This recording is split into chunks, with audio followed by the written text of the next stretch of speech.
Capítulo 35. De certos delitos. Difíceis de constatar. Cometem-se na sociedade certos delitos que são bastante frequentes, mas que é difícil provar. Tais são o adultério, a pederastia, o infanticídio.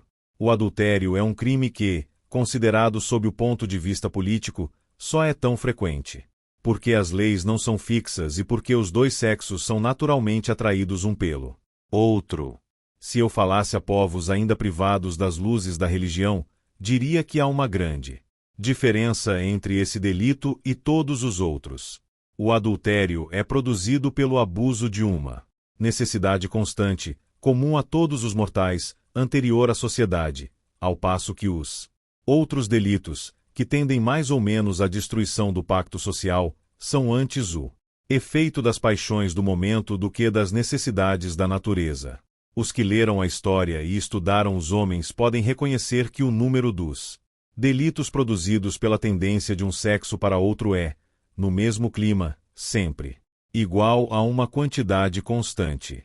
Se assim é, toda lei, todo costume cujo fim fosse diminuir a soma total dos efeitos dessa paixão, seria inútil e até funesta, porque o efeito dessa lei seria sobrecarregar uma porção da sociedade com suas próprias necessidades e com as dos outros.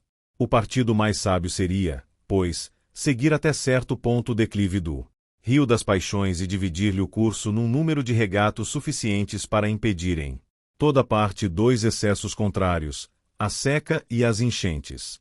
A fidelidade conjugal é sempre mais segura à proporção que os casamentos são mais numerosos e mais livres.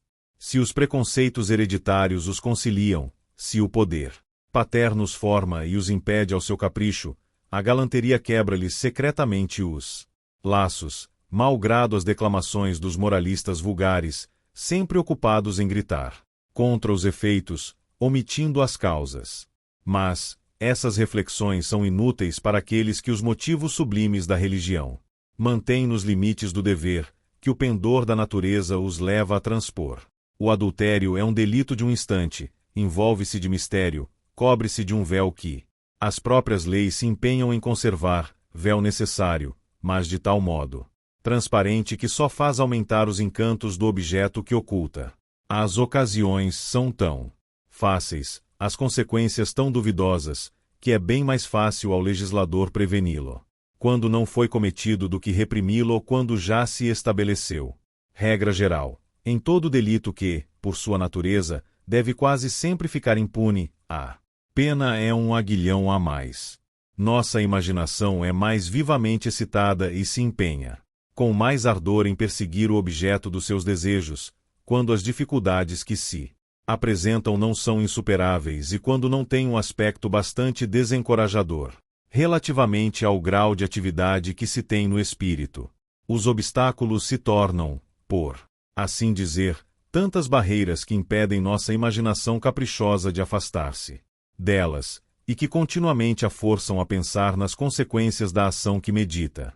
Então a alma se apega bem mais fortemente aos lados agradáveis que a seduzem do que as consequências perigosas cuja ideia se esforça por afastar. A pederastia, que as leis punem com tanta severidade e contra a qual se empregam tão facilmente essas torturas atrozes que triunfam da própria inocência, é menos o efeito das necessidades do homem isolado e livre do que o desvio das paixões do homem escravo, que vive em sociedade.